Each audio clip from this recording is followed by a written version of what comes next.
Happy Monday and welcome to Casting the Net, Reeling in Holistic Health, where we care about your mental health and well being.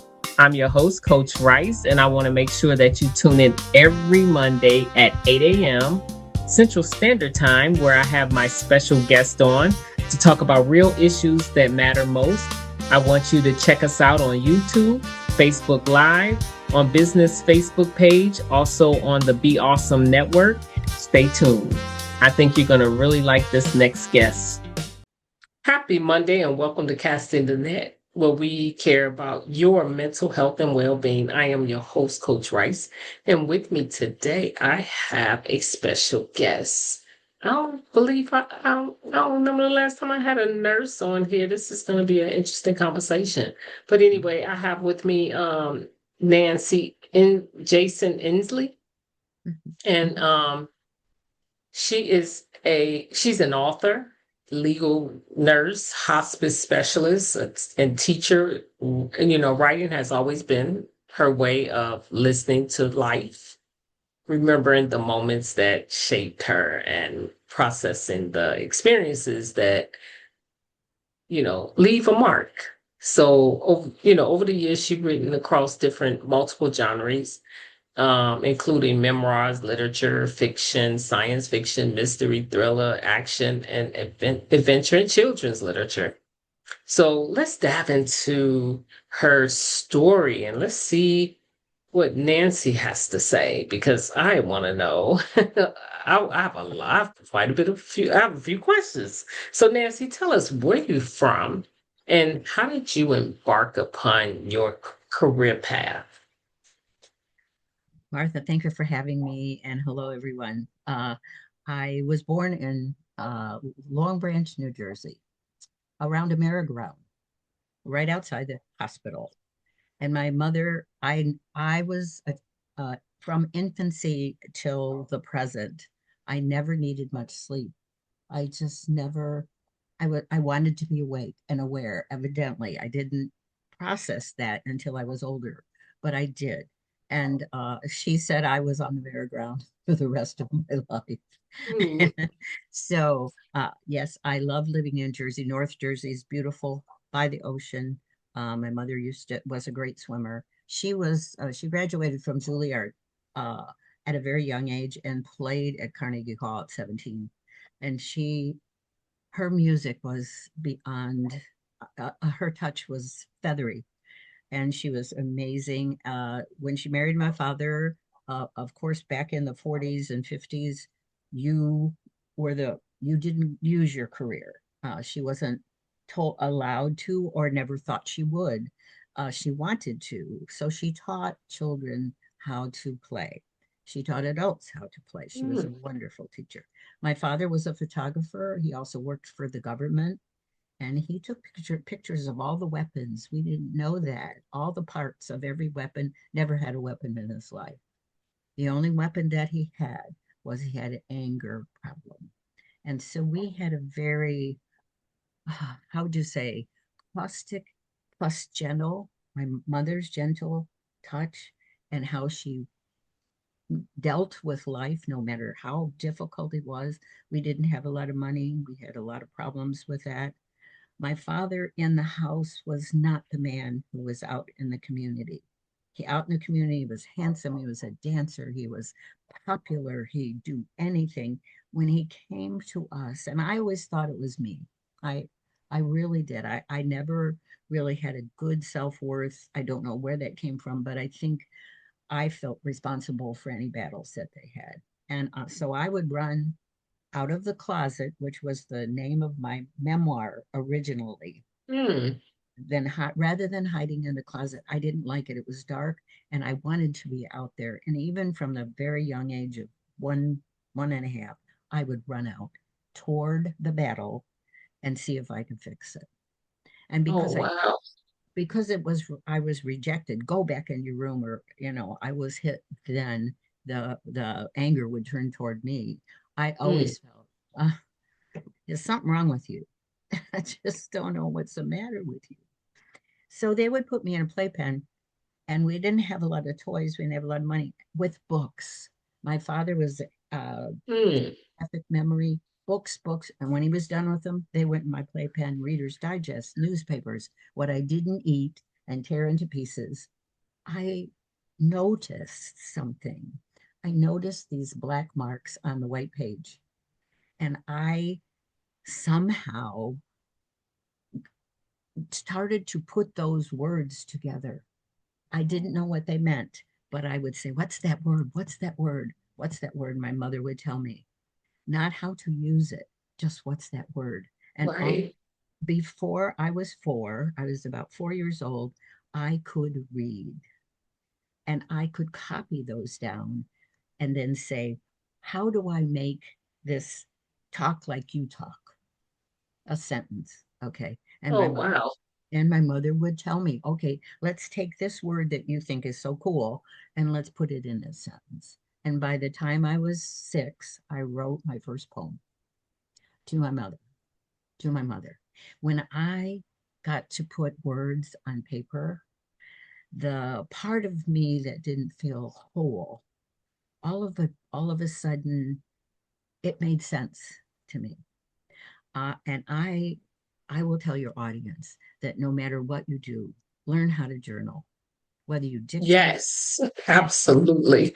Absolutely. And and I'm sure you've seen this. You have something going on in your mind and you write it down, you journal, it doesn't even have to make sense. And then all of a sudden it looks very different from how when it's twirling around in here and you can't make a decision or you can't understand why you're feeling the way you do. And I have a bad girl journal. And when I'm not being the person I want to be, I write I write until I feel peace. Put that away because that is not peaceful. Put it away and I pull it out every once in a while when I feel like I'm doing pretty good. And I have to look at, is it fear, which is the basis of most emotions? Yes. Is it disappointment? Is it unforgiveness, which is so, as you know, so important? So, okay, that's how I grew up. That's how with some abandonment issues, some PTSD, I learned that forgiveness is a healing thing for you, even if you're forgiving someone who has been very abusive to you or angry or done you wrong. Hmm. If you carry that albatross, that rock with you of unforgiveness, you can't change what happened. You can't do anything about that, but you can use what you learned from that to what's happening now. And that's where forgiveness comes in, to forgive whatever that person did to you or how you accepted it or how you thought about it. Big, big thing. And journaling helps you do that. And everybody has a story. You have a story. Everyone has a story to tell. And so I I grabbed onto that gift that I had, a gift because both of my parents had that gift, and I had a little bit of it in my genes, that I knew how to give you a picture and send you a person and get to know them and to be able to listen to someone. I love listening to you. I can see your face, your smile. I can see when you turned off the air conditioning to do something nice so you could hear me. I I listen to the whole story. And becoming a nurse, becoming a teacher, becoming whatever I did in my professions took listening, not just hearing, listening. Even if I can't see you, I need to listen. And if I might hear something totally listen for something totally different than what you said. I have to make sure that I'm getting the message that you need to tell me. And I don't want to give you advice unless I ask. May I tell you my story that might help you? That's that's kind of how I use it. So yes, journaling, listening, forgiving, 1, 2, 3. That if I can give anything to the audience at all, I hope that they take that and try it.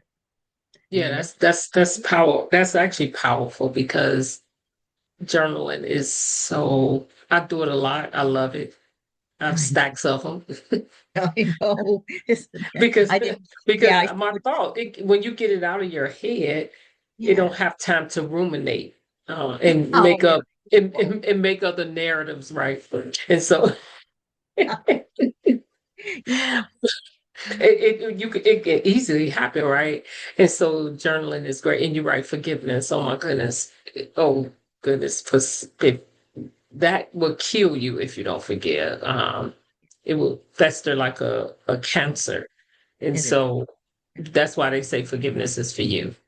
Yeah. Um, but when Forgive yourself. it makes me wonder about, I'm sorry, you were going to say something? Forgive yourself. That's real important too. Absolutely. Absolutely. Or receive forgiveness or something. Mhm. Yep. Yep. Take it in. So in your, it makes me wonder, like in your work as a, healthcare, hospice, legal nursing, how did that shape the way you approach storytelling across your books, I've been your so blessed. genres? Yeah, the different genres, and they say that's very rare to do that. And I still have genres I want to write about, other than horror, but I'm working on it. I'm And sure so, because you have a whole platform of like, you have a whole diverse background in healthcare. Yeah. yeah, So how did that shape the way you approach that? um, observation skills are very, very important. My fear a little is that we've lost some of that. We need to find a way to get it back with with social media, with all the electronics the networking that we do, Hmm. which I honor that. I use it. I had to learn how to use it. But don't lose those skills. When you look, here's a tree out here. It's a big oak tree, and there's a fence right next to it. But what I see is the little squirrel that comes up there, and she thinks she can fly. And so if I'm not watching for Right. some out there, something happening, and being patient and watching for it, uh, I might have lost the story that I'm writing about that squirrel. He thinks he's, Mm. she thinks she's a flying squirrel. She can jump from there. That's probably 10 feet, 20 feet. No, she is not a flying squirrel, but she thinks she is, and she's going to make it. And she comes up here and she sits by that post and she chatters at me. Chatter, chatter, chatter, chatter. And I think she knows I'm writing about her and her kids. But you don't miss the moment. We get so busy, busy, busy, busy, busy, busy. And I'm busy. And don't miss what you can actually see beyond the tree, behind the grass, behind the street. What are they doing? What are the neighbors doing? What do you hear them saying? What do you see how they play with their kids?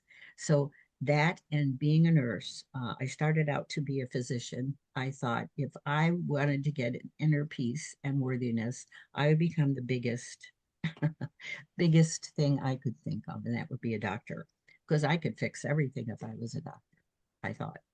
And I would have power, and I'd have to be confident, and I'd have to show that. Okay, so I got a scholarship in high school. I had wonderful professors in a high school on the east side with a lot of poor people that didn't have much in their life, but amazing teachers that I honor them. But anyhow, I went to Ohio State for 3 quarters. The fourth quarter, they were quarters back then, and that whole year would have been covered by my scholarship. My mother became ill. I rushed back home, stayed with her, helped her to heal. I did not realize that I would lose my scholarship. We didn't have the money at all to Mm. continue. So they were taking one more person into Toledo Hospital School of Nursing. And I thought, I'll do that. Then I can make $3.50 an hour and save all that money to go back to be a doctor. But Martha, I found I found a joy. I found a respect, a a beauty in the human spirit and the human ability to recover, no matter what pain there was. how people use their faith, whatever they believed in. It doesn't, I'm not talking about any particular religion. I'm talking about faith in other people, faith in yourself, faith in a God, if you believe in them, faith in a science. We're made of chemicals. And when we die, they float around, they go somewhere, they do something.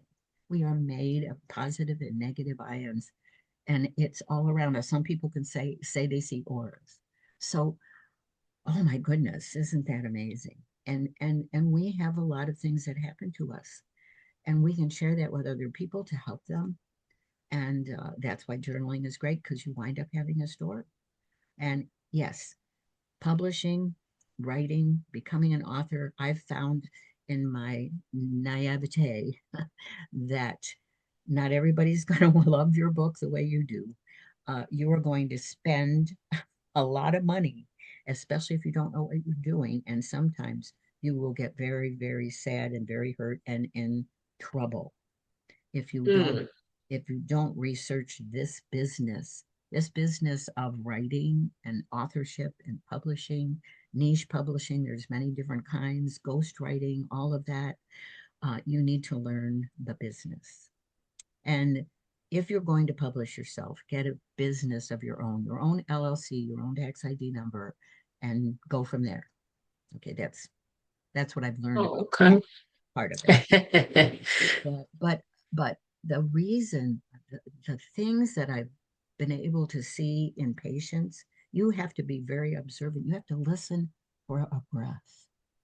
Mm. With the noise surrounding you, you have to hear, how is that breath sound? How often does it happen? Where is it coming from? What other noises are it making? And who do I call about that? So many observation skills that I I was blessed to be able to do and sometimes save a life. Sometimes you have to argue with the doctor. Sometimes you have to stand up for what you believe is happening, regardless. And often, most often, even though they were grumbling about it, they listened. Yeah, being in that field, observation is key. Absolutely. I can imagine. And you're Yeah, right that we do need to slow down and observe. It's yeah, because we are moving way too fast. yeah. And You know, it's almost like a observation come with a heart of care. yeah, it does. It does. And it's a mandate for anyone that's in the healthcare field. You have to be able Absolutely. to listen, to use all of your senses, to touch, to feel, to touch the patient, to come near them. Are they feverish? Are they trembling? Are they sweating? Are they all of those amazing things? And I learned that from the get-go because we started working on the floor back in the time I was in the 50s. Okay, 50s and 60s. We worked right away. We were scared to death, but we were put in place. This is what you're going to do. We'll help you if we can. If we can't, we'll figure it out. And there's some stories that are amazing when I realized that this is where I was supposed to be. This is where I would this would be my profession. This would be Hmm. my life's work. The writing, you have to write. Back then we didn't have computers. You had to write down so people could understand what you did for the patient, what effect it had, and what your plan is. So we Hmm. had to write all that. So I use my observation skills to write in my profession. And as I grew in administration and in the politics of healthcare, I had to write bylaws and plans. I had my own business. We grew hospitals, we grew physician practices, we went all over the country. I got to do so many things. I have a I must have an extra adrenal gland because I just don't I don't, my husband said, "What are you doing talking in the middle of the night?" And I said, "I'm talking to my characters in my book. That's when I write." And I talk to them. They're in the room with me. They argue with me. They don't do what I tell them. And I have to talk to them so that I get to know them. You said this was this kind of person. This Mhm. kind of person is going to argue with you. So, So you So kind of you put yourself in character so you can grab a like how to actually convey that story so that people can actually feel it, right? yeah, right. Even if it's fiction, you have to have some fact in fiction. I know you know that. There has to be some believability, even in the Right. most the sci-fi book I wrote. I thought, how am I going to write this? My grandson told me I needed to write it, and I had no idea. Went to a planetarium. I knew the stars, but that's about it. And I had to study enough. And by the way, it's starting. I wrote it. It took a year to write it.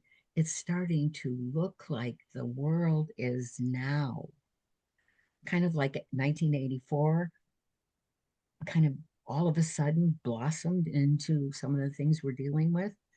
So Right. Indigo 35, all of a sudden, what I studied, the real stuff, is impacting our world, honestly, the way it is now. No, you never know. You never Yeah, know. that's true. How many books have you written so far? I've published 8. Okay. Uh, Over the years, I have written. Um, I was in a variety show for 25 years. I used to write uh, the the acts that they did, all of those things. I wrote policies and procedures, all kinds of things, books about education, coding, all of that. But as far as books that I've had published, there's been 8 of those.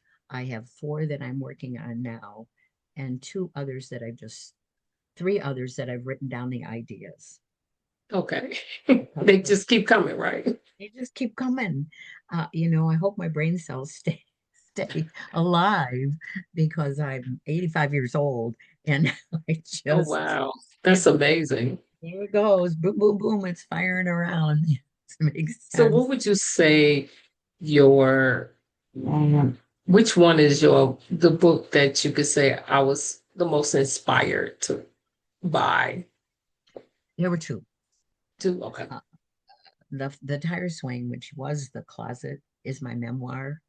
That allows you to see how people survive, how people don't survive, how anger and fear can drive your life, how addiction and things like that can happen, that can stop your life completely Mhm. and drown it. I counsel people with addiction and mental illness. I love doing that. I do it for free. I had some problems for about 6 years, Yeah. and now I found a program that helps me, and a ton of people that are amazing. So you can use people that you trust, that you can. I I I, Yes. I can tell that I can trust you. That whatever you ask me is because you want to hear that, and that's a beautiful thing when you just get to know someone. You can feel that. So, Hmm. yes, The Tire Swing is a memoir that I worked on for 20 years. Oh, wow. 20 years. I had written early on in my teens before I went into nurses training or physician training. Before I got married, I had The Closet, and it was very dark, very dark. And I took my journals and I put it in, and I said, I'm going to write my memoir. I want to help people. Okay, with that. So I put it away because I got married. I had 3 children. I lost some children. I had a difficult marriage. My marriage was like marrying my father. He's a wonderful man. He's a Mm. wonderful man, but I was restrained as you are to be the wife, you are to be the good looking wife when I dress you up, and you are to take care of the children and the home. That's what you do. We don't go to work. And that nurse part of me, that fixer part of me, stood on my shoulder and yacked to me constantly. So we had our moments. I did get divorced. I had never been introduced to alcohol until my marriage. I found that to take that empty hole in my tummy that made me feel unworthy, that left Mm. at, at first, but it came back with a vengeance because in 6 years, I was so ill. I still could work, but I was 103 pounds on me. That does not look good. And my kidneys were failing. I couldn't drink anymore. And I thought I lost God, the one I believed Mm. so much. I was raised Catholic. And that was a part of my life that I didn't take care of my children. I lost my home. I lost everything. And everything that I needed so much to make me whole. And so luckily, God said, I'm not going to let you drink anymore. I'm sorry, but you have a path that I want you to follow, and you need to get back on it. Mm. And so he put people in my life that helped me do that. And I continue to use those people to help me. And yes, I had to have professional help as well. And I Wow. followed their orders. And That's awesome. I thank God for the 42 years sober that I have. And I encourage people constantly that yes, you can do it. Yes, you can do it. You have to have faith that you can do it, whatever kind of faith you get. If it's a light bulb, use that. And Wow. so that stalled that. When in my early 40s, when I was better, healthier, Mhm. better mentally and everything, I changed that to the tire swing, which was outside my grandmother's house. And my grandmother took care of us when my mother would leave and my father would, I never knew if they were coming back. The tire swing, though, I wrote a poem and it's like life in this The poem. tire's like that tire to hang on a rope and you swing on Yeah. it. Yeah. And I loved going on it because I could go real high and I could look down the street on my Mhm. grandmother's house was to see if my mom and dad were coming in their old car. But then Okay. when I get down here and my legs they get tired, I need someone to help me. So I need somebody to push me again. And when I go real high, I thought I could go over that branch, but you can't because something else draws you back. Mm. And then, when you twirl like this, Yeah. Yeah. we twirl in our life and the world, we get sick and we can't solve anything. And this one says, this is the poem I wrote about. Okay. The tire swing hung from a tree. It beckoned them. Come ride with me. The rubber seat would rub your thigh, bruise your thigh, and no one cared when soaring high above the ground. Then touch the sky if you pull and push. Oh my. You may be brave and try to fly. This is life, the tire swing. It beckons you to do great things. Sometimes we soar, sometimes we fall. It makes us dizzy when we twirl out of control. But all in all, we have the choice to ride. So Mm. that's why I use that. They say, what's What a great poem about oh, life. it is kind of, in certain Yeah. circumstances. Oh, that is one of my favorite. Another that I wrote, my bestseller was The Rainbows in December. And a girl outside of the room when I was doing compression hose and taking it, she was smoking outside. It was snowing. And she says, oh, a rainbow in December. Look at that.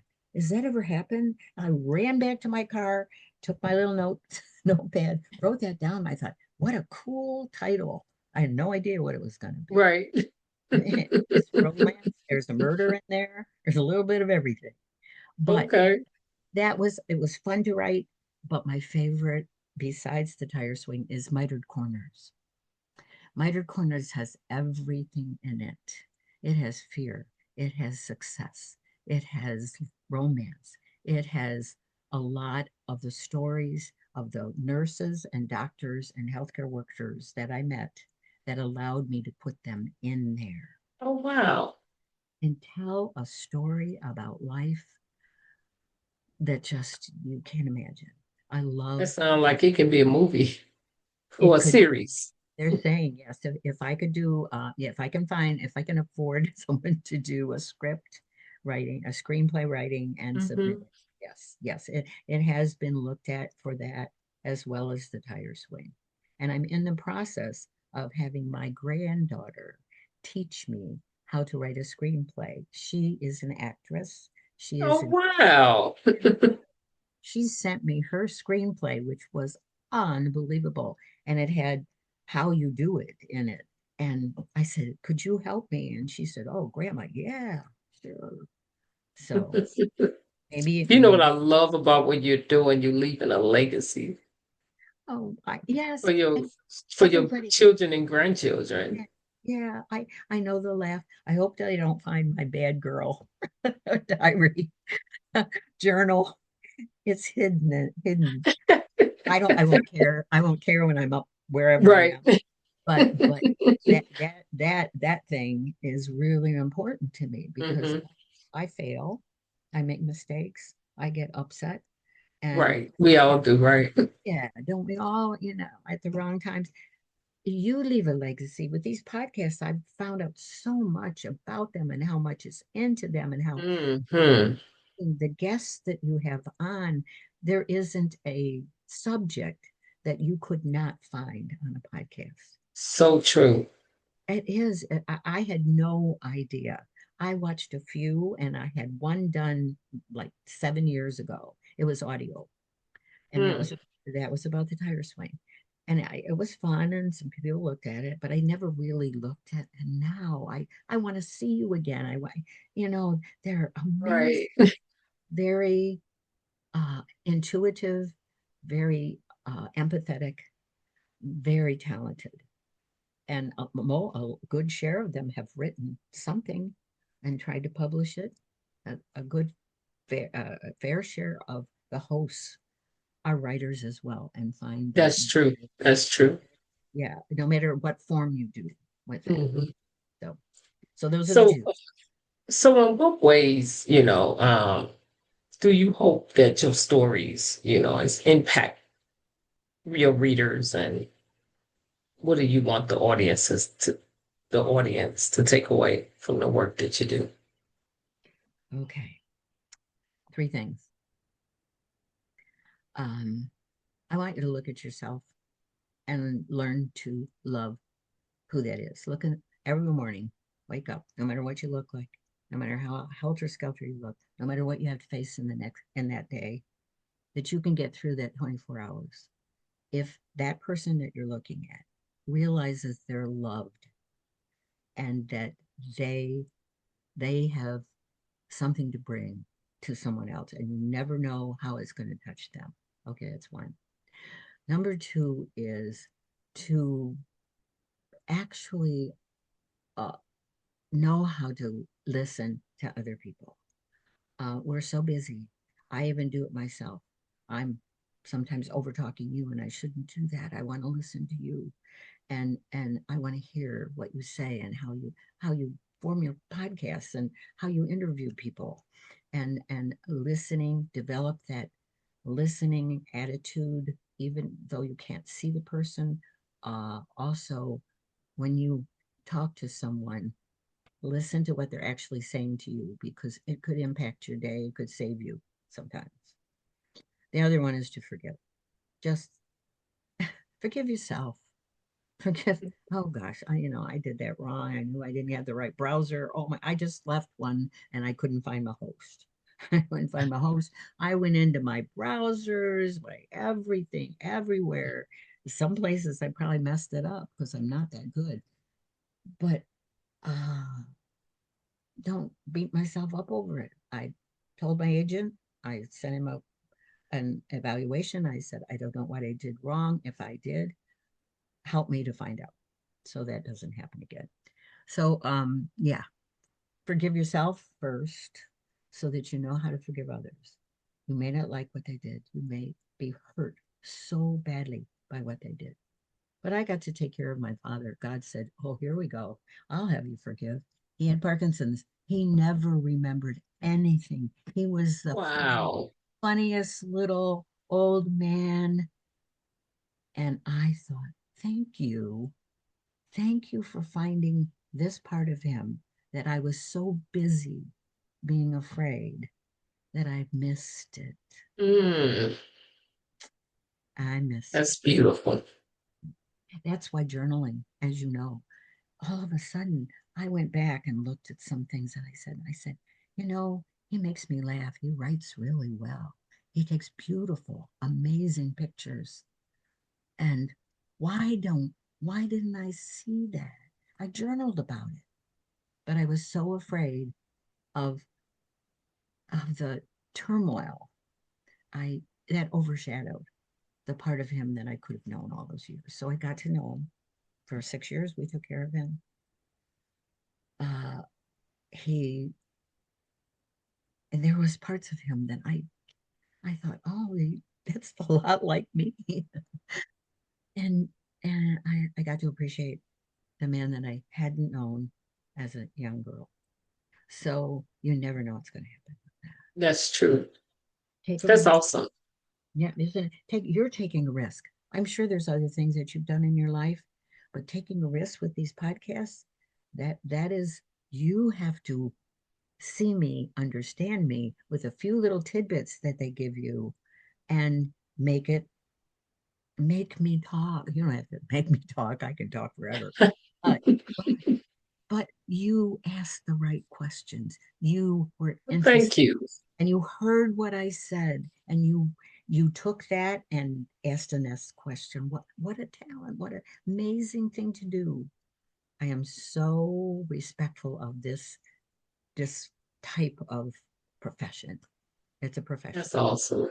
Well, Mm. hey, you made the podcast just that much more interested because you offered my audience some key advice, and that's the goal of the podcast: is what can they take away and how can they learn from your story, because stories tend to touch people's hearts, and you have touched, I'm sure, I know you have touched my heart with the story that you told, and I know you're going to touch the audience.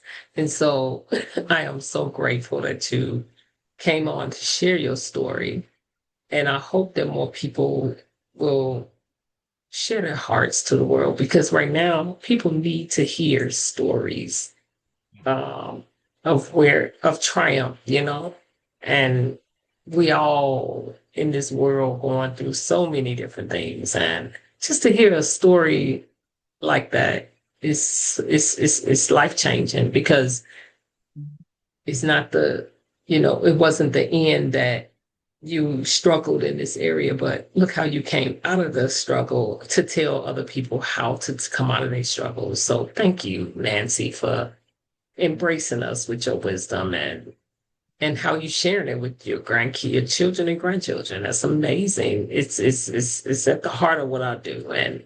And to my audience, I know you are inspired by this story, and I hope that you get a chance to, share it with someone else, because we all need to understand how important it is to, just slow down and observe what's around us, and just also to forgive, and just don't take life for granted, be grateful, um, and, and just help one another. That's what we do. And so, I hope you enjoyed this segment, and I will have all of her information in the comment section, her links, her books, where you can actually order her books. And so you can get more inspired by what she's doing. And so, Nancy, thank you so much for coming on, and we so enjoyed you.